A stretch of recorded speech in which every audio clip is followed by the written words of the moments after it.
She'd never dreamed it would take so long to travel from Georgia to Missouri.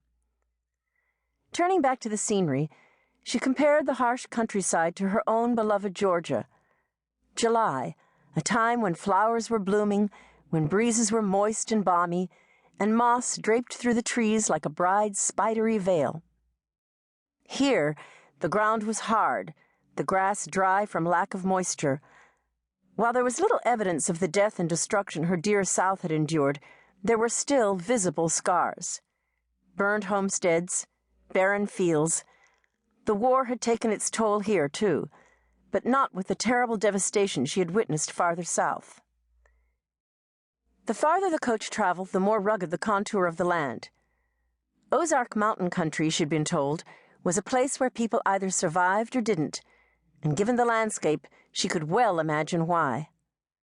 Low mountains with virtually untouched forests dotted the landscape, and the road they traveled twisted and snaked through gaps and valleys with endless walls of shale and limestone.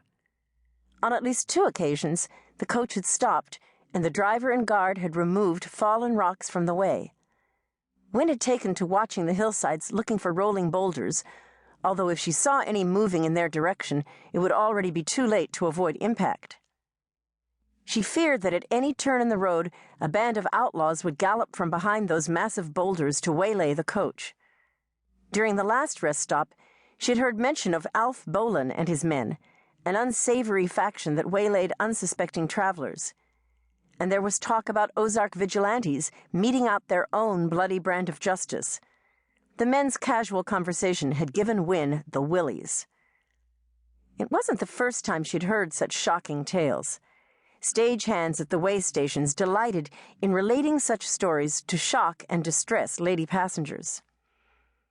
But she had to admit that nothing she had been told had prepared her for Missouri's rugged beauty. And the land was beautiful. Great oaks and maples. By the size of the trees alone, she guessed them to be hundreds of years old. Colonies of ferns spread a lacy carpet across the forest floor. Branches as big around as her waist reached out to form a canopy over the trail. Sturdy tree trunks sank deep roots into soil that was alternately black loam and rich red clay, but so stony that no plant could hope to survive. Still, natives of the area appeared to eke out an adequate living, and apparently in Springfield, a regular metropolis she'd heard, businesses were thriving. Just yesterday, she'd overheard that the railroad and more stores and hotels would locate there soon. If this was true, then Missouri would come out of the great conflict in better shape than her own beloved Georgia. She sighed as the stagecoach tossed its passengers about. How much farther to River Run? Traveling by coach had not been easy.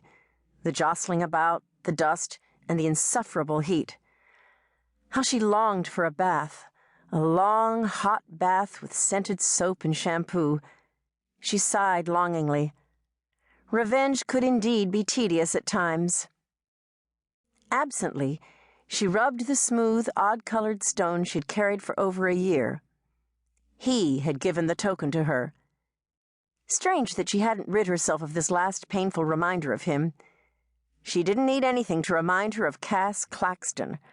His image was burned into her mind. That man. The worthless trinket, worn smooth by the continual wash of river water, had become her worry-stone. Her thumb fit perfectly in the tiny hollow, which looked as though it could have been formed for such a purpose. But then, Wynne knew worrying was not of God. Nor was revenge, for that matter.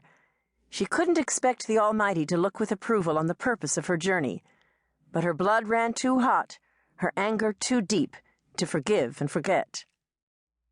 Her fingers endlessly smoothed the rock in silent litany. I'll get him. I'll get him if it's the last thing I do. I'll get that man. The journey to Missouri had been long and tiresome, and it wasn't over yet. She tried to bolster her wilting spirits by reminding herself that it wouldn't be much longer. As soon as she caught that deceiver, she would go home. Home to baths and warm food, a comfortable bed, and people who loved her. Home to Moss Oak, the plantation where she had been born and raised.